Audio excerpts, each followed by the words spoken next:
Hello everyone, welcome back to Rolling Solo. My name is Adam Smith, and in today's episode we're going to be going through part 1 of our playthrough of the Prologue Chapter for Sword and Sorcery. We're going to go ahead and read the introduction to begin our quest, just so that we understand the story behind this. So here we go. My name is Marcus, High Cleric of the Divine Aneres, Prior of the Monastery of Havenshire, and the last living witness of what happened. And it is I, the chronicler, who alone can tell thee of this saga. Let me tell you of the days of high adventure. It all began when I was a young, humble adept of Claudius the Great. I remember exactly the very moment when evil began slithering into our lands, because the sky turned black and the moon was red as blood. 666 days after this dark omen, a strange illness took the life of King Rastin, while his son, Rygar, the sole legitimate heir to the throne, mysteriously disappeared. The burden of rule was temporarily bestowed upon Count Delve, the ever-faithful hand of the king. Born before his majesty, he trained from childhood to become the most valiant knight of the Dragon Order. I sure hope I said that right. The Count began his rule wisely, but his efforts were in vain as dark mists crawled over our lands. Evil began its deadly dance of disappearances, killings, and sudden attacks by dark creatures that had been confined to the shadows for centuries before. The champions who were once terrorized this evil now fell one by one, killed or corrupted by the ominous darkness. And then High Cleric Claudius, my master, decided in extrema ratio to sacrifice the most ancient relic of our kingdom in an appeal to the three gods, Aneres, Enomus, and Myrrh.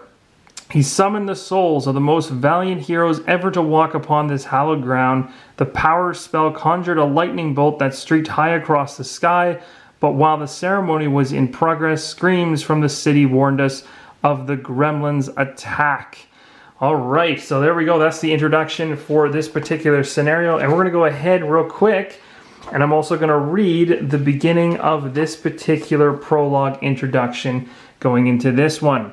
In the middle of the night, a mystical event recalls the souls of the ancient heroes to the lands of Talon's coast.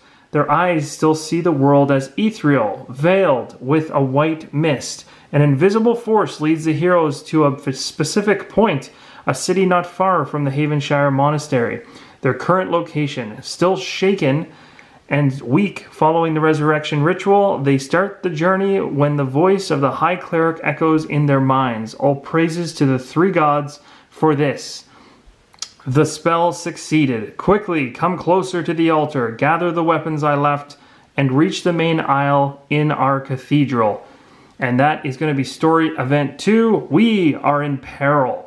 So we're going to go ahead and take a look here at our current setup for this solo play. What I'm doing here, you might be wondering why it is so dark. Well, guess what? It is the night phase. And because it is the night phase, we're going to have a little bit of a darker appearance to the land to help us remember that, as well as we're losing one hit every single time we make an attack during the night phase. And there's our reminder with that token right there. Now, we're going to go ahead and do a quick check over here to story event 2. We know this one is story event 2 based on the setup, or the solo setup we already went through. And this one right here is solo, or not solo, but story 1. So story event 1's here, story event 2 is here. We're trying to get to the cathedral, which is here. So we're going to have to travel from our hero, or band of heroes are going to travel through this door, which is a regular door. It's not locked, all the way across. We can basically go through all of this. We've got shadow tokens along the way to the main courtyard, then through a regular door. And right here, there's a locked door as well as a cathedral and a shrine that's been that is closed and not open currently. But we'll see how things pan out as we go. Okay, so we're going to go ahead and begin this off by doing our first actions. Now, as we had talked about in the prior video, the time phase is nothing to worry about in this particular round because we just started off our adventure. So we're going to go ahead and skip the time phase and jump right to the battle phase, which allows our heroes to activate. We haven't talked too much about our heroes, so I'm going to talk about them as they move towards this area right here, waypoint number 1, where we can interact and potentially equip up. So we're going to take these guys one by one through this. Should be interesting. So the first individual that I'm probably going to go with, and I'm just going to do a quick double check to make sure that I've got this set up correctly? Yes, I think I do. Let's see. Yes, I'm pretty happy with this. Okay, so we're going to move ahead first with Sheld. I think we're going to have Sheld go first. Now, it's very interesting when you begin this off because all three characters begin in the same area. This whole half side of the board, is all the same. So in other words, this is all one spot. So we can go ahead and do something like move, for instance. If we take a look at what we're able to do, we have one action for Sheld, and then it's kind of hard to see based on the shadow there, so I'll just kind of glimmer it over to the side. You got one combat action, but there's no enemies on the board just yet, so we won't be worried too much about that.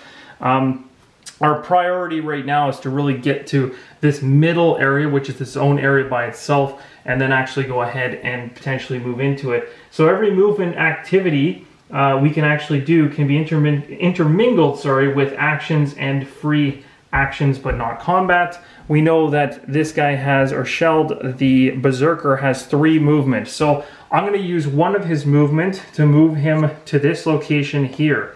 And now that he's here, I'm going to interact essentially with that waypoint. What we're going to do real quick is we're going to take the storybook and you just flip to the page where our particular quest is on. So we're going right to here, and this is not story events, it's waypoints. It's waypoint number 1 as denoted by the number 1 on the token. And we're going to 1.3 in the Book of Secrets. So now we'll close this up because we know exactly where that's supposed to be.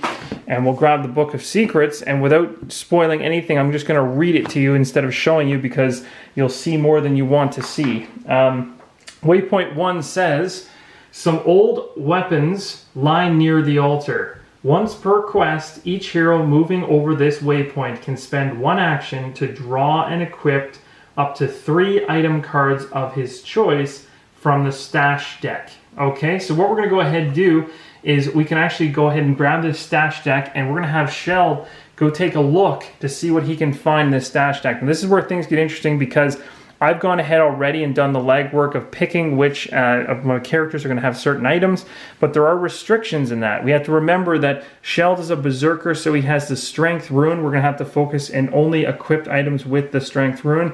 The only other rune that I can take onto Sheld and equip is ones that have the wild symbol, which looks like this, kind of a star pattern. Those are okay. But remember, the key word from the Book of Secrets was equipped, meaning they have to go into one of these 4 spaces because this is equipped spaces. These are not equipped. These are not equipped. Anything in your inventories. So you can't just hoard 3 items and put them in your backpack to start. They have to be items you can actually put into use immediately. So I've already gone ahead and chosen a couple items that I want to use right away. So I'm going to go ahead and pick this one right here, and I can't pronounce it for the life of me. So I'm going to give it a shot, although I may butcher it. The scimitar. Yeah, that's close. No, it's not. Okay, so we're going to go ahead with that. So I'm using that particular weapon / exotic weapon. It's going to give me a red and blue dice, critical, and potentially on a really awesome roll will allow me to perform an extra attack. So this is going to be, as you can see, a single-handed weapon, but can also be used not only as a single-handed weapon, meaning it can sit in this spot right here, but it's also got the ability to become later on as a weapon in the secondary slot, which is even better, like an offhand weapon. So that's great. So I'll put it here for now as a main weapon. The next one I'm going to take for him, because that's number 1, I can take up to 3, I'm going to take a shield. We want probably our tank, who has the highest health at 7, to have a shield, so he's going to go ahead and pick up the shield, and this is again got a strength rune up top, so he's allowed to have this. It has bash, and it gives him a plus when defending, so that's good. We'll go ahead and put that shield into place right here, and again you can see it goes there because of that that particular symbol right there. The 2 crossing swords means it can sit in this location right here. Then we're going to go ahead and grab ourselves some armor. Now the one thing about Sheld that's a little bit interesting is you can see right here, he is a Savage Warrior. This is a passive ability, but it says you can only equip light armors. So when we equip from the stash deck, again, every card has the word stash in the bottom right. We have to ensure that it's a light armor, which this one is, and it says no magic user can use this, but everybody else can because it has that star symbol. So we're definitely going to go ahead and put this leather vest on him. So now he's got something to protect himself against. Now his turn is still going, because we kind of interrupted his movement. He still has 2 movement. Now the real question becomes, do we want to go through the door and potentially run into an enemy. Now what you guys may not be able to see is there's a shadow token hiding over here in the corner, and it will actually pop, and we'll have to reveal it the second that I move into this space and I'm within line of sight. And that's denoted by just going ahead and drawing a line between sight markers, which we'd be able to see. That shadow would reveal immediately. So the question becomes, do we actually just, for sure, we're going to move to here and continue. But now we've used 2 of our move actions as well as 1 action just to go and stock up from the stash there. So we have a choice. We can stop here, or I could actually use a free action to open this door. I have to pull a trap card, and then I could move into here. So that's kind of the fun part, is whether I should go in there or not. Now I'm thinking it might be worth it to pull a card to open the door just so we know that it's already open. It's a free action. So I'm going to do it, and I'm going to cross my fingers that it's a good idea. So let's go ahead and we're going to try as a free action to open the door, and it's a normal door, so it does not require anything special in order to open it up, but it does require me to pull from the trap deck, which is way back here. So we're going to go ahead and grab a trap card, see what we get. Oh, that's not good. We got darts. Okay, so that's never good. So some darts are coming flying at us. Each hero within 2 areas is attacked by a hit per soul rank divided by 2 minus 2 shields. What a bad time to actually do that. I probably should have waited. And that's what you get for not knowing the game properly. No, I'm just joking. Well, I've never actually played the prologue all the way through yet, so that hurts. So each hero within 2 areas. Well, guess what, guys? Sadly, we are within 2 areas here. So everyone's going to get targeted. The nasty thing about this is it's 1 hit per soul rank. Our soul ranks right now for every hero is 1. Then divide it by 2, and then you just round up. So that's 1. So we're being hit for 1. And then we have -2 on our defense.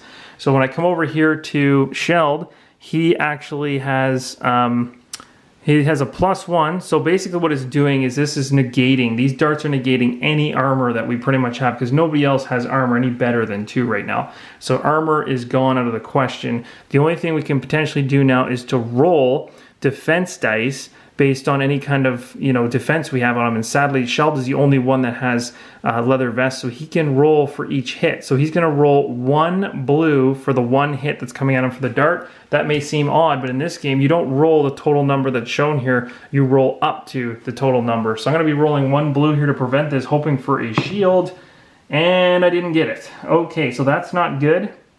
Now the cool thing with this is, if I get the bolt as an actual symbol, it says to reroll 1 defense die. Well, I can go ahead, based on the fact I got a bolt, and reroll the defense die. Here's hoping for a shield. We got it. Look at that. So Shell was able to avoid the darts that came flying at him. Let's see how lucky Samira is. Now Samira's gonna have to handle 1, and she doesn't have any protection whatsoever. There's no, she has no defense at all.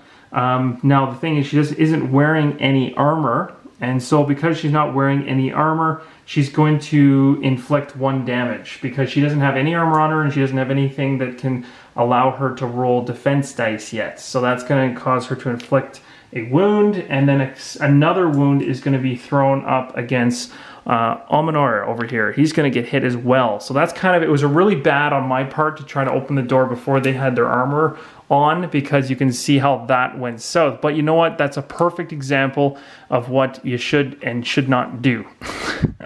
So moving into the next turn, now we can consider Sheld's turn completely done. We simply take his bookmark, flip it over, and he's used his actions. He is now done. Okay, so now we're going to go ahead and move on to Samira's turn. So Samira's going to go ahead and she's going to move in for 1 action. She's also going to take a look at some of the items. Now remember, Samira is a faith-based individual. She needs those runes. So I'm going to take the battle hammer for her, which is a very, very strong weapon. I'm quite happy to have that. So this is going to be a primary weapon. It's also, you can see it's kind of like a double-handed red long broadsword there, which means if I put it up in this location right here for her, she can't actually have anything in this particular location at all. No secondary, no second weapon or anything like that, no shield. She's carrying such a big hammer, that's all she can hold on to. Then we're going to go ahead and pick up the chainmail because she's a little bit weaker at 5 HP, which you can see right there. So this is going to allow her to just have some defense, which would have been really nice to have for the darts. because that would have prevented probably most of the damage we just got inflicted by. So we can all thank Sheld for being overly aggressive and busting through the door. And then lastly, we have this one right here. I guess, sorry, this is next. So I'm taking 2 items for her, and because she can't take anything here, the reason we're not taking anything in this spot is this is the artifact spot, and so there's nothing to take essentially. So we don't get any artifacts at the start. So now we're going to move on, and I'm going to have her actually corral herself right here. And yes, I could, because I did 1 movement into here, 1 into here. I could go here, but then we're going to have to reveal the shadow, and as of the pain and suffering we just involved from the darts, I'm going to hole up right outside the door first so that we don't have to deal with an enemy phase. Now we're going to go ahead and we're going to flip our bookmark for her. So she's going to flip that over. Now it's a good time probably before we get to the last one just to quickly take a look at our skills so you guys know. I chose Frenzy for Sheld, so you can see this is basically the abilities that I can use. I'm at level 1 soul rank, so I'll get an additional blue. If enemies control or dominate your area, I get that extra blue dice when rolling. Defensively, she has a voodoo doll, so it allows her to place a voodoo doll on a target enemy, and until the time phase comes up, that enemy will suffer the same HP that you suffer. So if you know you're going to take a big hit in the next coming round from a nasty enemy, you can throw a voodoo doll on the enemy, and then that enemy takes the same damage you suffer. Pretty cool. So now we've done both of those. All the bookmarks are flipped over. So we're going to move over to Ominar, who's in our back pocket right here, and he's ready to go. So he's going to move into the center area, again interacting for an action with the waypoint in order to gain the stash cards in order to pick for him. He is a magic user. So being a magic user, he's going to be aiming for magic runes. He's taking a staff, which again is very similar to what Samira did with the battle hammer. So he's going to have something up here locked into the primary, but again it's a 2-handed weapon, so nothing can go here. These right here you may not be familiar with. These are called tombs, and they basically relate to his special ability, which will come into play later on. So we'll talk about those when they actually make sense. He's also going to go ahead and take the Arcane Robe. So this is light armor for him, and it's going to give him the ability to roll 2 defense dice. Again, very, very smart of him to have all this stuff on. So it was kind of cool that we actually got hit by darts, because it lets you see just how dangerous it is to not plan ahead. So sometimes you want to make sure your guys have been equipped before you do something silly like crack a door open. So at this point now, he's got all of his stuff. Now the other really cool thing about him, actually I think at this point we're pretty much done. I don't think I can take anything else. I'm just going to double check really quick. Nope, I think we're good. So that's as much. Now, yes, you're allowed to take up to 3, but again, I didn't have any, because I chose a staff, I can't use a spot and there's no artifacts. So some people are going to have 2, and others were lucky enough to be able to pile 3 in, or 3, which is these 2 and this one here. All right, so we're done all those guys, and again, I'm going to have Ominar kind of follow in with the rest of us, and we're going to stay put here. The reason strategically is if I move here, we have to reveal the shadow token, where at the end of our turn, the enemies would then engage us because it's the enemy's phase next, and then we wouldn't even have a chance to kill them first. So I'd rather go in once we have them pop up, so we have 3 full hero turns to take them out. Again, at the end of our turn, we go ahead and flip our bookmark over for Ominar, or Onamar. Yeah, I'm saying that right now. Okay, he's got Drain Life, the Arcane, or Toughness. He's got each of these skills available to him. So Toughness comes from the asterisk that's up here, and the 1 denotes the Drain Life. And I chose these 2 for a good reason. One is this one gives me an automatic 1. It's a passive ability, so he automatically is 1 strength stronger, thank goodness, because he took a dart to the chest when he first got started up there, and he's only 4 health. He's pretty weak. So now, right now, he's got a total of 4 health because he's hit for 1 damage. Drain Life is going to allow him to heal HP equal to the damage dealt to the enemy. So this is one of the other reasons why holding up is a good idea, because if I can get Onamor to go in there as a Necromancer first, he can actually go in, do some damage, and I can heal HP equal to the damage dealt to the enemy, and I can potentially heal the 1 damage off that I took. That would be huge. So that's kind of my thought process going into the next round. But anyway, regardless, we're done our hero phase. So we've gone through the time phase, we finished the battle phase. We could continue to do unlimited free actions. But remember, you have to activate a hero and do its complete actions until you're done. And then that's it. So essentially you activate a hero and then you flip the bookmark, done. You activate a hero, flip the bookmark, done. And we did that. We went through all 3. Now we're going to move out of the battle phase, and we're going to move to the enemy turn within the battle phase. Sorry, so we're not completely out yet. If enemies are in play, draw an encounter card. And because we were smart, We kept ourselves out of line of sight so this shadow enemy can't see us yet, even though we cracked the door. We took a trap by darts, which was bad, but at least we're ready for the next turn to come in here and then face whatever happens to show up. So we skip the enemy turn. We go to the event phase. It says if the top event card is unrevealed, draw and resolve the card, then place it revealed on top of the deck. It's talking about this event deck right here. So this event deck is now going to reveal itself, and this is based on the deck design that we build from the prologue in the storybook. So we're going to flip this over now and see what we get. We got ourselves a lost treasure card. So place a treasure card in the active heroes area. Now the active hero, as of right now, would probably be the last standing hero that activated. This card now will sit on top of the deck, and in the next event phase, when we go through another full round, this card will discard, and this card on top will stay put. So basically, every second round, you're revealing a card from the event phase, and that's a timer too. Remember, our fail condition is we run out of cards, we lose. As well as the fact is if all three of these characters, our three heroes, go blue, in other words, they all go into their ghost form because they're dead, we also lose a scenario. But the cool thing is, guys, we got a treasure card showing up, so we can come here to the treasure deck and grab this treasure card, and we can just place it right next to ourselves, and we'll absolutely be grabbing this when we start up the next part of this playthrough. Somebody's going to be getting an item. I don't know what it is, but we'll be finding that out in the next episode of Sword and Sorcery, the playthrough. So I hope you guys will join me. We've run through the first round as well as some of the general rules, so obviously we'll pick up steam as we go through. But now at least all of our guys are set up and ready to go. I do 100% apologize, and I can tell you right now, for those of you who've been playing this already, probably when I cracked that door, you guys were cringing your teeth thinking the odds of getting nothing on that trap was probably pretty slim.